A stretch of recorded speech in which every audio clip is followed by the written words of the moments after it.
Hi, my name is Jamie. I live in Saudi Arabia. I still have a cold and I have a makeup collection that just keeps getting larger. It did not today. Today we're going to depart into new territory that I think is going to be a little bit fun and something different. Today what I'm going to be doing is I'm going to be watching season 4, episode 1 of 90 Day Fiancé the Other Way. I love this series. I love this series. It's so funny to me. In case you haven't watched any of 90 Day Fiancé, that's fine. You don't need to. There's no backstory. Basically, this, what is the word? Spin-off. There we go. Brain. This spin-off basically follows a group of Americans that decides to go live in a different country to marry whoever they are interested in marrying. And I am a fervent lover of bad TV. I love bad TV, and this show is just so good. So I'm not necessarily like a commentary type person, but this is super fun. And as an expat who lives abroad and also has been in a number of relationships with foreign men, it's not that I feel that I'm qualified. I just may have some perspective that is fun to add to the mix with this little series. So this, like I mentioned, it is a spin-off show, and it is the spin-off of 90 Day Fiancé. So in 90 Day Fiancé, the people are trying to bring their foreign fiancés to the United States on a K-1 visa. This is the other way. So this is definitely my favorite spinoff. There are others, and don't get me wrong, I haven't bought all of them, but I've bought a lot of them. And yeah, let's watch along, shall we? So before we get too far into it, I will kind of disclaimer myself. These are just my opinions. This is totally just for fun. Don't take what I say too seriously, and let's just watch and have a good time at the expense of other people. Schadenfreude, if you know what that is. If you know, you know. The couples that we're going to be following are living in Colombia, Egypt, India, and Morocco, DR, Dominican Republic. So the thing is that I always love it when there is a Muslim, inevitably, it's a Muslim man dating an American. As you can imagine, I may have some experience in that department. I am always super ready for these relationships to come on screen. And yeah, these are my favorites. And also, this time, we're in Egypt, which again, I have some experience in that department.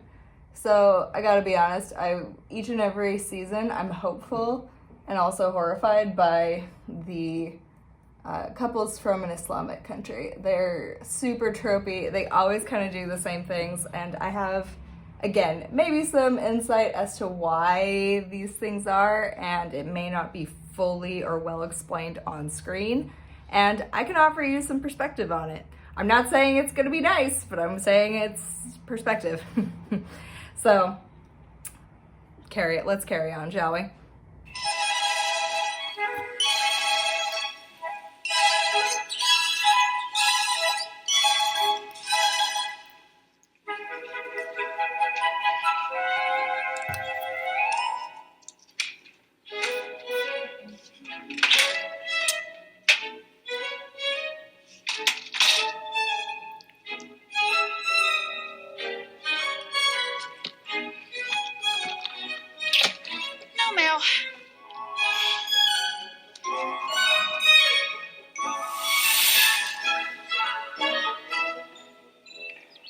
So we're immediately introduced to Chris, age 40, from Haleyville, Alabama. And she's kind of introduced to us as this kind of slightly unhinged, crazy fairy person. And I'll be 100% honest, I was really ready to not like Chris. Like, I feel like when I first saw the episode, I was kind of like, oh, I know this woman, I'm not gonna like this woman. And the more we get into her character, or no, she's not a character, she's a person. The more we get into it with her, the more I kind of see like an endearing side of her, and also a side that is really naive. So we're introduced to her. She's in this like stupid fairy costume and she likes onesies, she likes to dress up, and she talks about how dressing up has given her the ability to kind of be who she is in a culture or society where she doesn't fit in. And it turns out that she lives in the Bible Belt and she's attracted to women. So she's been twice married. She's never been happy in an exclusive relationship with a man. And she's 40 years old now. Her kids are grown. They're out of the house. And she meets online her partner from Bogota, or not from Bogota. She's living in Bogota, but she is from Venezuela originally. And she's never been in like out in the open relationship with another woman. And she's always kind of felt like that society would judge her and that she wouldn't be accepted, all these kinds of things. So they've never met and they've only been dating over the phone, and she's gonna pack herself up from the States, land in Bogota, and they're gonna get married in 9 days. Okay. There is just something a little bit like charming and endearing about her that I can't quite put my finger on, but yeah, we'll continue.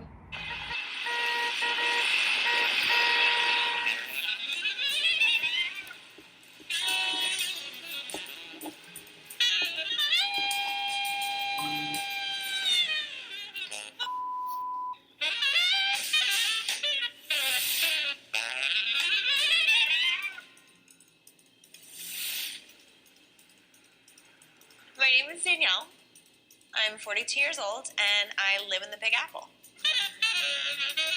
I have a love-hate relationship with New York.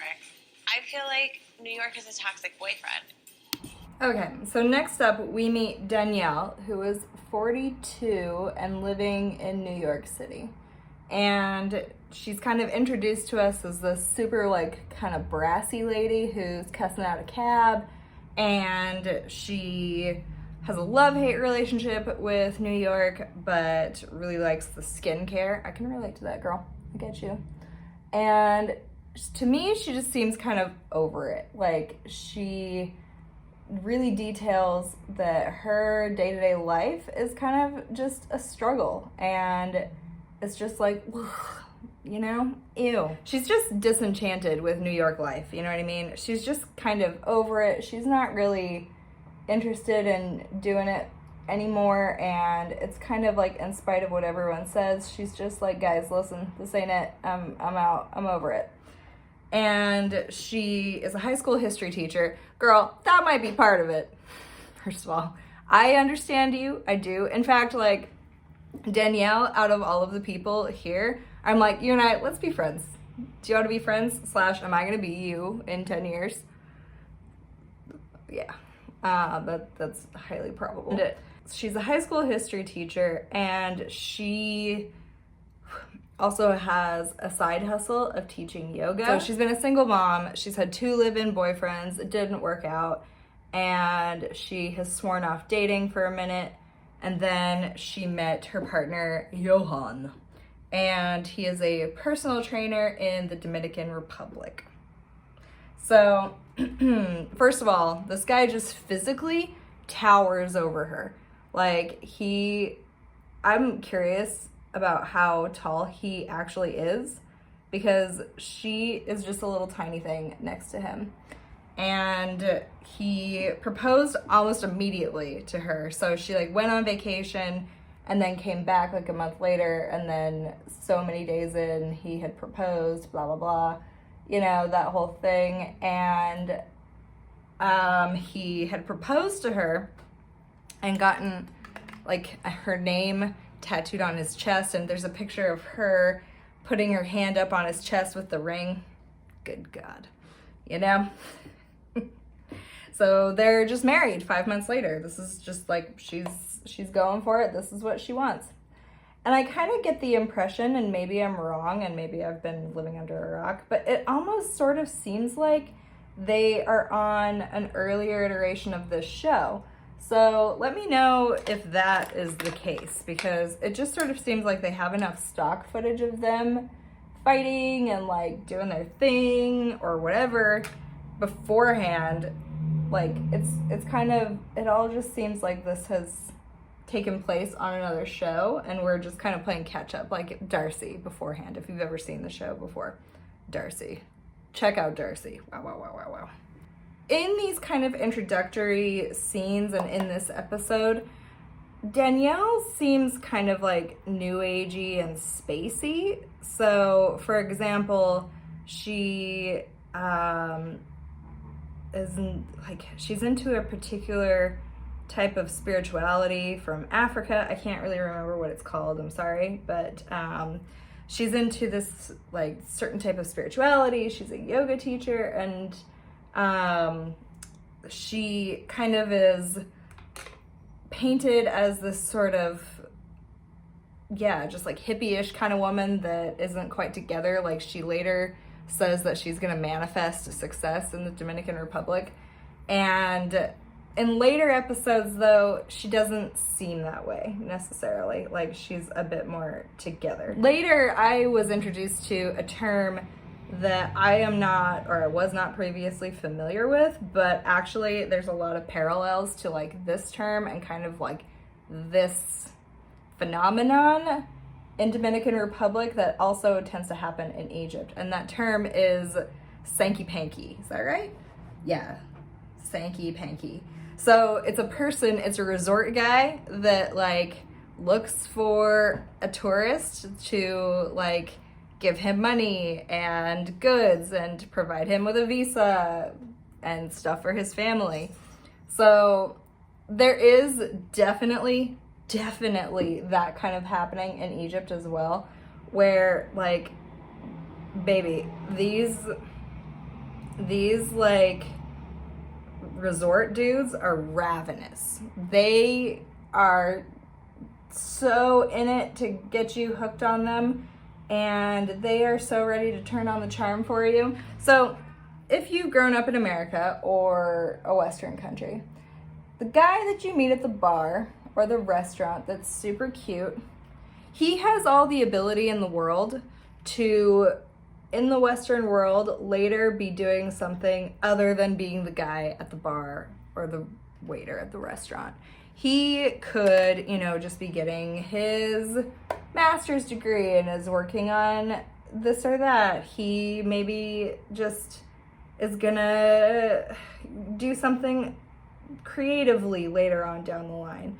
Maybe this is just a temporary thing for him, and he's gonna be able to leave that job and go do something else. Here's the thing about what I've witnessed, for instance, in Egypt, that I think is kind of a similar situation in Dominican Republic. Baby, that guy's grandfather was a waiter. That guy's great-grandfather was a waiter or something. There is no social upward mobility. Zero. So they are hungry. They are trying to find any way to get up that social ladder any way they can. And we're just not used to that. We live and come from a society where, generally speaking, you're going to be considered an equal no matter where you come from, you know, like, which is, I know, a little bit like hugs and roses, but it's just not the same. It's just not. You can with work and time, you can transcend your social class in Western countries and achieve greater things than your predecessors. Where you were born is not necessarily where you will end up. And I mean, that gap is closing all the time, but still. not the same. Not the same as this place. So there's that. It's hard to pinpoint exactly what made me fall for Rishi, but I knew he was the one. And within a month of us meeting, he proposed. Good boy. Good golly. Okay. So next up, we are actually going to India. So they do a jump between the American person and then we go straight to India to meet Rishi. So Rishi is 32 and from Jaipur, and Jaipur boys also hungry. I, to this day, still get dudes from Jaipur trying to follow me on Instagram because I have like a picture with one guy from Jaipur one time 4 years ago, 5 years ago. So Rishi is a model and personal trainer, and he originally was supposed to be a lawyer, but he did not want to be a lawyer, which, like, okay, fair. If you don't want to be a lawyer, you don't need to be a lawyer. That's okay. Is a good-looking man. We're introduced to him talking about his hair care routine.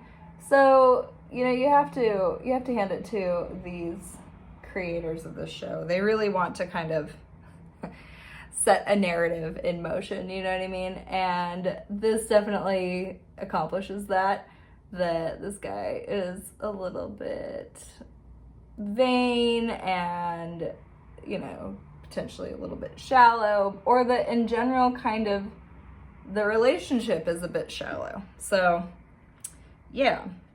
And then he is paired up with Jen, who is 46 and is from Stillwell, or at least she's in Stillwell, Oklahoma.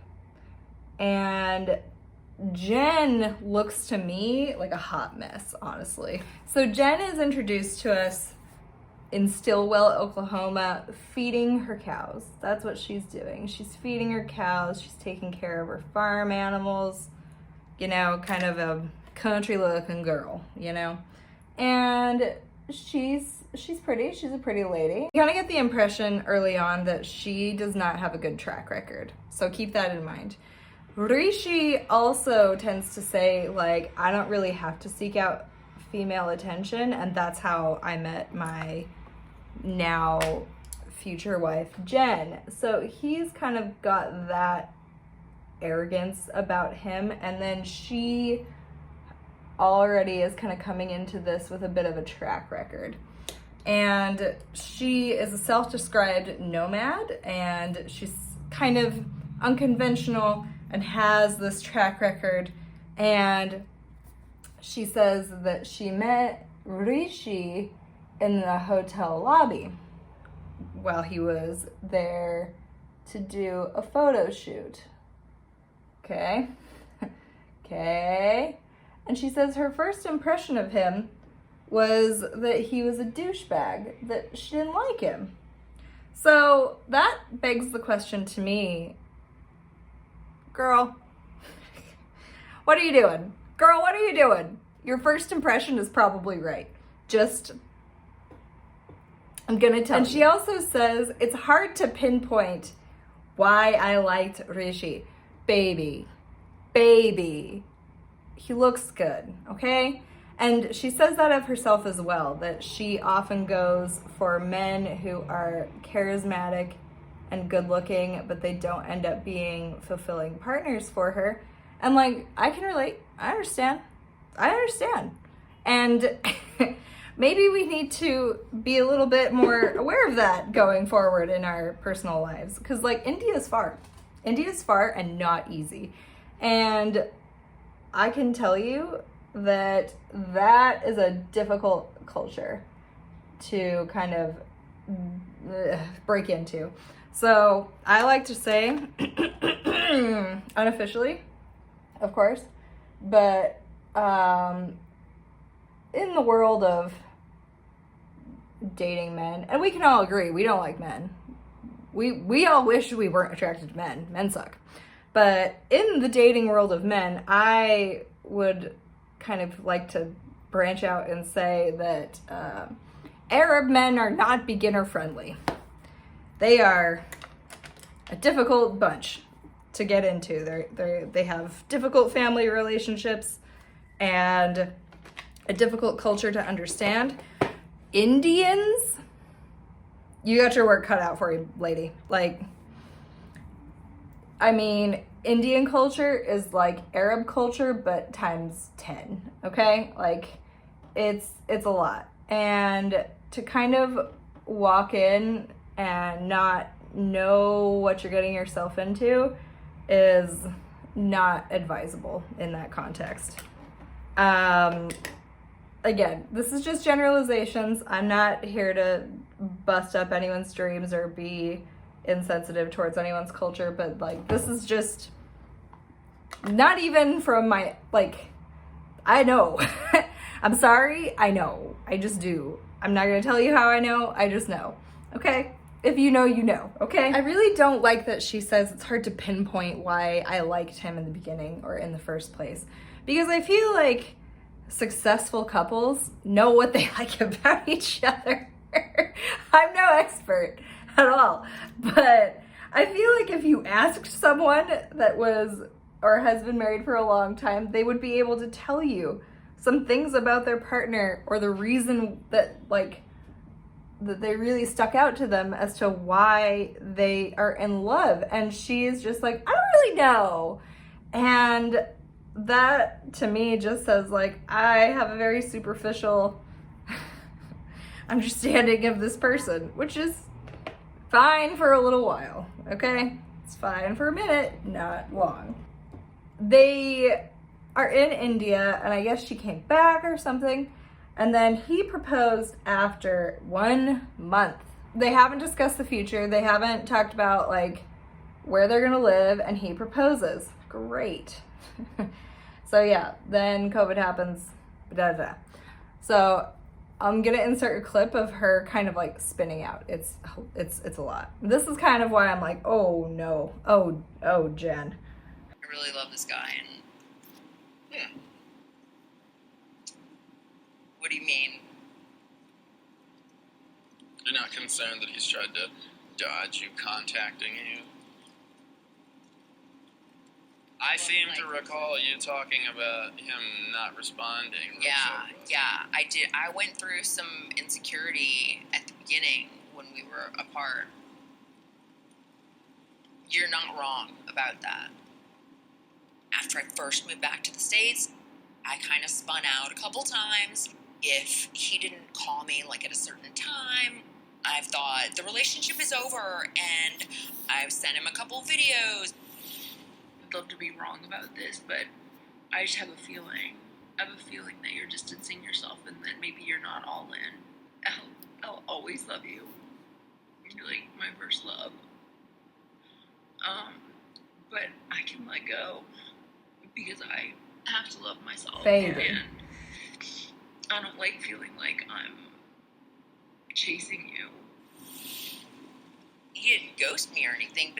Okay, so that tells me a lot about her in the sense that she is dreadfully insecure, and I don't know, this just doesn't paint a good picture for the future. And she, like, obviously to me, she has some trauma that she is kind of re-experiencing through him not contacting her. And man, that video is rough. Wow, okay. To be fair, I haven't done that. I've done a lot of things, but I haven't done that. So, like, to her, it's real. To her, it's painful. Like, he is doing exactly what someone else has done to her before, even though he hasn't, and he may not even, like, be aware of what he's doing, but she is experiencing this all over again as if it's real. And that seems really painful. Like, if anyone has been through, like, relationship trauma, you know, like, it's not, it's in her mind, it's all in her head, potentially, but also, like, it to her is very real. So I feel bad for her in that sense. And then she's also kind of stuck with taking the blame, you know what I mean? So she's like, oh yeah, I had to deal with some insecurities when I moved back and I kind of spun out. So we kind of see her automatically taking the blame without Rishi really taking any responsibility so far. Like, he hasn't had a chance to do that yet, but we already are kind of detecting a pattern here. That's what I'm trying to get at. Okay, next up, we're gonna talk about Gabe, and Gabriel is from Margate, Florida. And Gabe makes very specialized undergarments. And he just seems like a nice all-around guy, right? So the thing is that Gabe is a trans man, and he seems very open about his lived trans experience, which is great. So he went to Colombia to look for a new underwear supplier for his undergarments, and he met his partner, Isabel.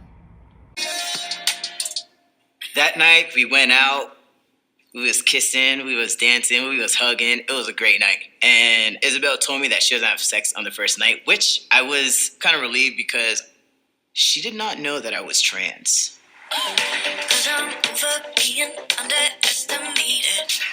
So we meet Gabe. He talks about his meeting his partner. And can you imagine how nerve-wracking it would be to be trans in another country? He does speak Spanish, so it's not like he just can't be understood. But can you imagine going to another country and being trans and having to, like, come out to somebody that you're, like, liking, and how nerve-wracking that must be? Like, so we admire, we appreciate this. This is all good things. He came out as trans to her the morning after they first met, and she was totally fine with it. So great. This I will not stop. Ooh. He's rented an apartment in Colombia, and he's going back and forth between Colombia and Florida, and he wants to make the move permanent. And what we're seeing and the storyline that's going to be emerging from this is that her parents don't know that he is trans. So he wants to get married, he wants to be with this woman, but her parents don't know that he's trans. So there you go. We'll see how that all goes. And a lot of it is him just talking to his friend about, like, his lived trans experience and what his former life was like beforehand, and kind of talking about his community. So all good things. Let's move on. You're fantasizing about this life you're going to have in DR. How are you going to afford it? I'm gonna manifest it. She wants to leave the chaos of New York City, but I think she's walking into chaos and she doesn't even realize it. So we cut back to Danielle, who is meeting up with her friends, and she is just over it, it seems, like I mentioned. She just doesn't want to hear it from anybody, and her friends are trying to ask her, like, what are you going to do? How are you going to sustain yourself? What's your plan? And she just kind of says these, like, stupid answers, like, I'm going to manifest success, and I'm going to sit on the beach and eat mangoes. Like, they're asking her, like, what are you going to do for food? And she's like, I'm going to eat mangoes. It's a very, like, let them eat cake kind of vibe. And to be honest, to be 100% honest, I get it, man. Like, I've been in conversations with people where I've had to, like, just constantly justify my choices over and over. And so you just start bullshitting people. Like, can you imagine how many people have told me, like, not to move to Saudi Arabia? 100 million, okay? And it's just like, yeah, whatever. At a certain point, you just get fed up and you just start throwing out things that are stupid just to get people to shut up, or just like in general, you don't want to hear it. You just don't want to hear it anymore. And that's what it seems like to me. Like, she's just kind of fed up with everything. Like, she wants her boo, she wants her dude, she wants to like go to the beach and be unbothered, and she's just done, you know? The concerns that my friends are raising are in the what if category, and I don't really worry about the what ifs. I just want to enjoy my life with the love of my life in a slower pace near the ocean. So she brings up that her friends are kind of living more in the what if headspace, and I can, again, pretty relate to that in the sense that, like, what if it doesn't work? There are a lot of things that people say that are trying to tempt you into a life unlived, and it has to do with what if. Like, I'm not saying that all of her choices are valid, because they are not, in my opinion, but I get what she means when she says, like, what if isn't real? Like, what if isn't reality, you know? She has a goal. She has an agenda in mind. We kind of cut to this scene where they're talking about how Johan believes that she has filed the K1 visa already, and she has not. She has no intention of filing for that visa. And like, she is already introducing this dishonesty into the relationship, and she's already kind of decided that she is not filing for that visa. She is going to live in Dominican Republic, and Johan is going to be her boo thing, and she's going to live her life on the beach. That's it. So we're already set up for a conflict, and a pretty substantial conflict of how two people want to like realize their life goals and, you know, live their lives. And it's pretty fundamental. Also, she just like turns down an extra $15K a year in pension, and I'm like, what? She's like, what is $15K gonna be to me when I'm 60 something years old? $15K in DR, that'd be all right, you know? Like, that'd be all right, lady. Okay, so next up we cut to Jamie. I had her name totally spelled wrong because I've never seen it spelled this way. It's Jeymi, Jamie. And it is interesting that her name is Jamie, given that like J is Heja in Spanish. But anyway, cut to her like trying on lingerie, which I side eye a little bit on the producer's part. Like, really? It just seems a bit cheap, I guess. Like, I don't know. Maybe I'm reaching for that, but anyhow. So, according to her, Colombia is more open to alternative relationships, which we'll kind of see more later, I guess. And she's never had an official girlfriend either. So both she and Chris are coming from this place of inexperience with dating another woman. So I'm sure, I haven't really seen a whole lot of their relationship yet. So that's, I'm sure, gonna come into play later. And it may not be like overtly stated, but I'm sure it'll be at play, you know? And they are really both inexperienced in this kind of relationship, and they are very repressed. So Jamie's from Venezuela, where these types of relationships are not accepted, and Chris is from Bama, and in the Bible Belt. So bless her heart, she can't be a lesbian, baby. In my past, I have boyfriends, but I know like sex for men is hurt and is no passion. I never have. One friend say, go to the therapy. I don't know, maybe you need talk. And the therapy, remember, he say, you never talk for guys, you all the time for girls. Do you think you are lesbian? I say, oh my God. I understand everything right now. The tuve que ir a terapia para entenderme a mí misma, porque yo no tenía nadie que me dijera, no, lo que estás sintiendo está bien, es normal.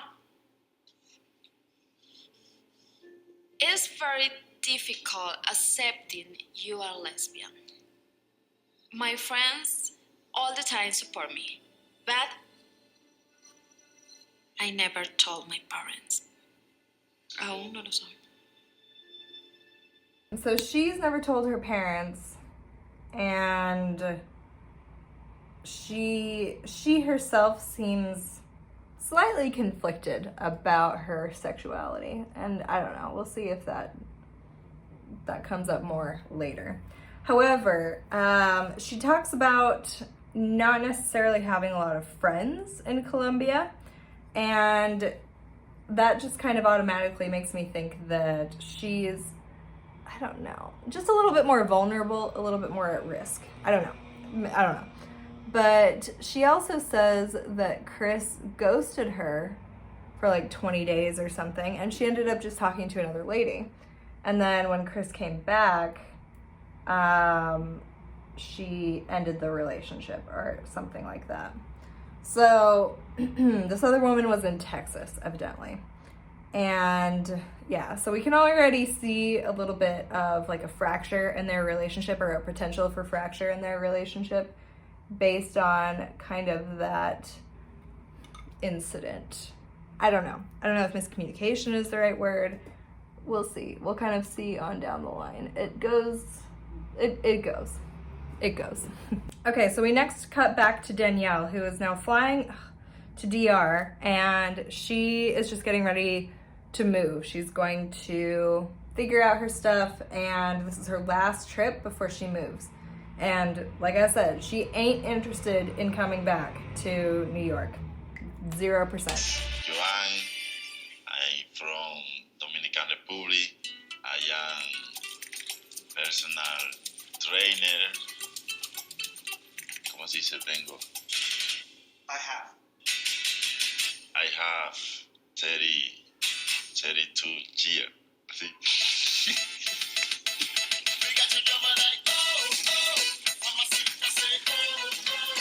He vivido toda mi vida en ese pueblo, en La Romana, un pueblo de gente humilde, muy trabajadora, con mucho deseo de echar para adelante.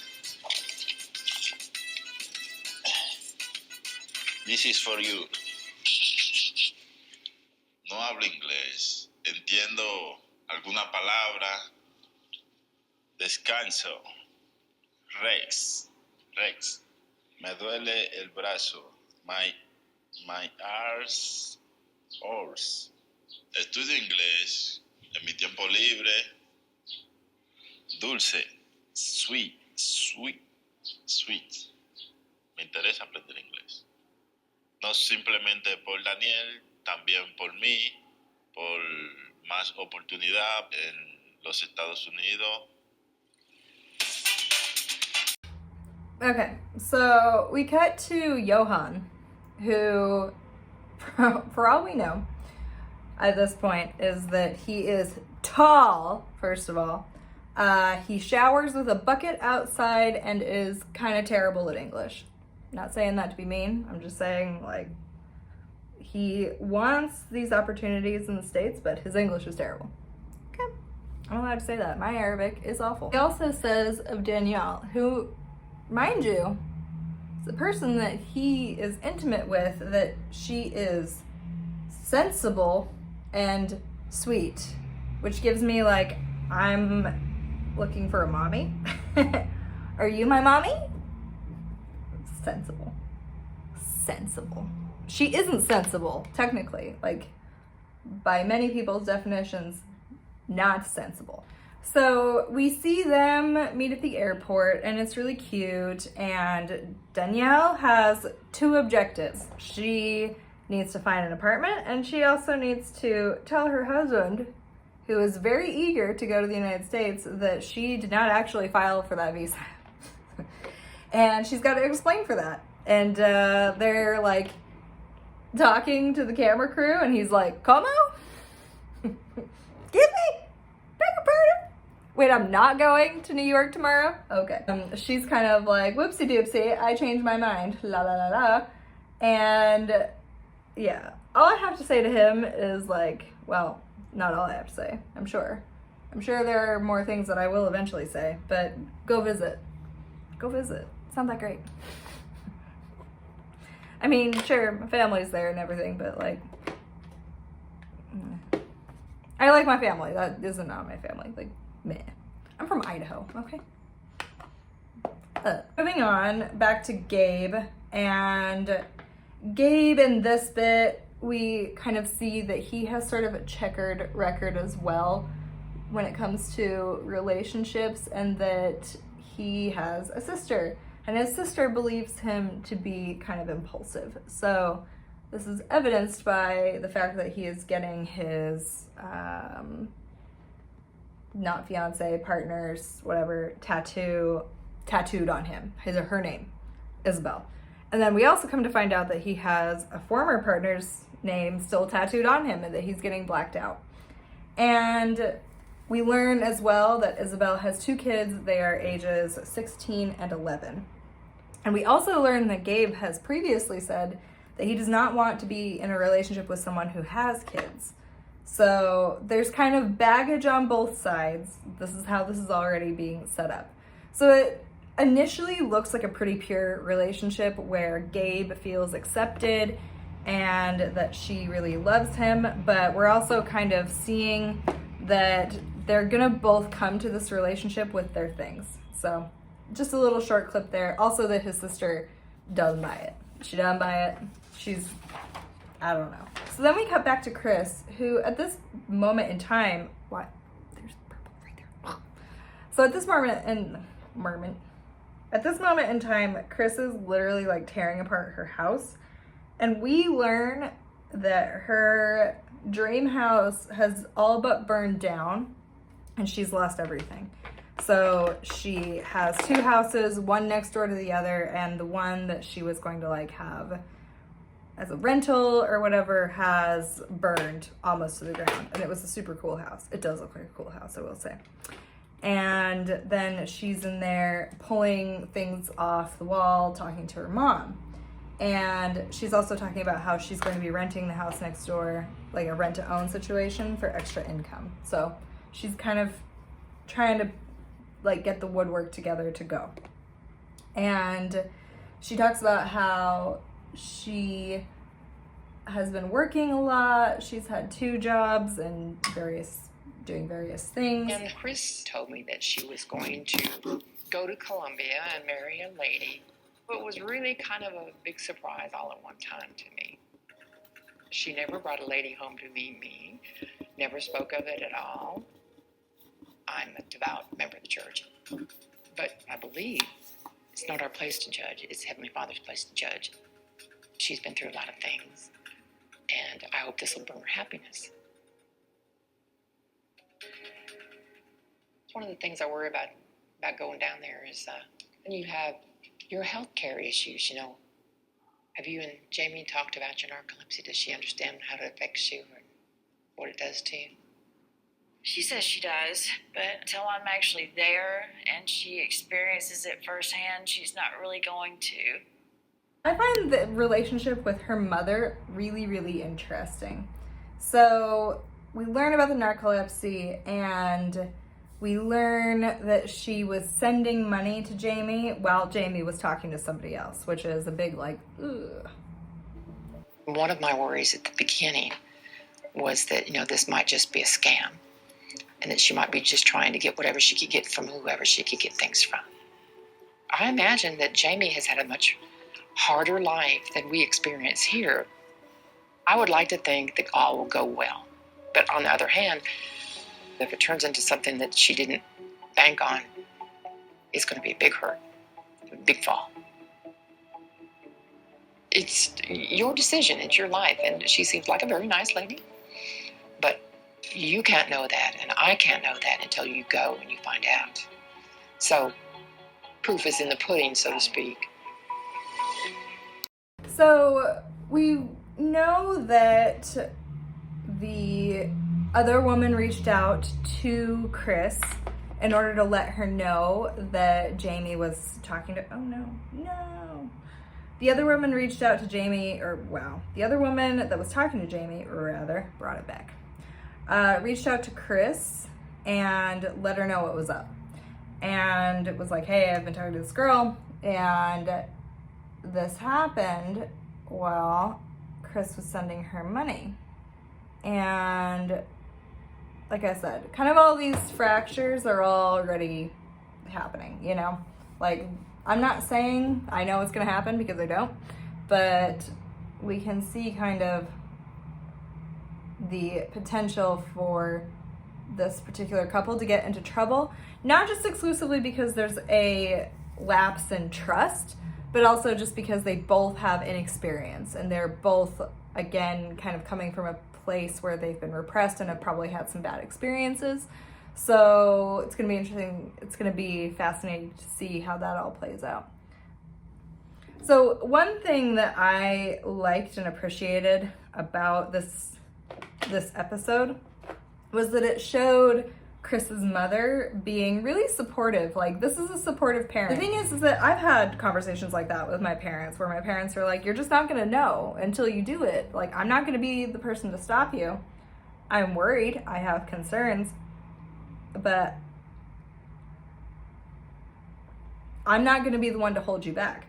And that is how you support a loved one, to be honest. Like, this episode and this particular exchange of this parent and child really shows how you should support your people. I've had these conversations with my parents, and they did something very similar to that. They were almost exactly like that. You're not going to know until you try. And I feel like people really do get into this cycle of beating each other up over making the wrong mistakes, and that's just not fair. That's not fair. It's not your life. Last up, before the episode ends, we have Danielle, who is in DR with Johan. They're driving, and she picks this moment to tell Johan that she does not want to return to New York, and she has not filed for the visa. And she's trying to tell him how expensive everything is. And he's just not getting it. He's just like, well, everything is expensive. And I understand how that conversation goes as well, where I'm like, no. Seriously, you think it's nice in the States, it's nice to visit when you have money. And then you're also gonna leave and go back to your job, trust me. And she is just trying to explain herself, but there's two different perspectives here. Like I mentioned earlier, he wants greater opportunities. He wants the opportunity to rise above the social class or station where he was born. And she's not seeing it that way, because she's always had this ability to upward mobilize herself. She's always had that ability. So she can't understand what it's like to be born at a certain class and stay in that certain class for generation upon generation. She kind of also calls him on his lack of motivation for learning English, which I think is just because she's right. Honestly, if he wants to go to the States, then he should be making up more ground in his language acquisition. It's hard. Think of all the times that you've been in a grocery store and your checkout guy doesn't speak English that well and how frustrated you are. And it's not even fair. As a person who has tried to learn a language, it sucks. My Arabic is terrible. I know. I can barely be understood, and it's horrible. Cosa, eso es lo que vamos a hacer. A veces yo cambio mi mente primero. No, así no. ¿No puedo cambiar mi mente? Tú sabes lo que yo quiero, lo que yo te digo. Mi amor, tú no eres estúpido. No. Escúchame. Mi casa, $4,000 por mes. Solo por la casa. Sin comida, sin carro. Necesito insurance por todo. Yo pagar $4,000 solo por mi cuarto. No es posible. Tú no entiendes. No es posible. Whether or not Johan understands this is where we're living, because he can't go to the United States without me, and if I don't want to go, I don't want to go. Aquí es mejor. So tu sueño no es verdad. Sueño americano no es real. So she's talking about how the American dream is not real, and I just want to finish out and say, baby, I get you. I so understand you. It hurts. If I knew a better way to support myself in the comfort of my own country and live a meaningful life, I would do that. I understand, totally. I also understand his perspective where he wants this American dream. He wants to believe in that American dream, and like, it's not real, I'm sorry.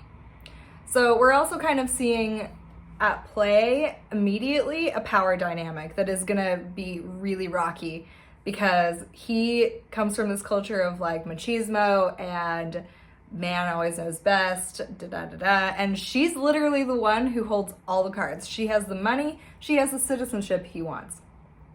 He cannot go, as she said, he cannot go to the States without her, and she doesn't want to go. There's nothing that he can do to convince her.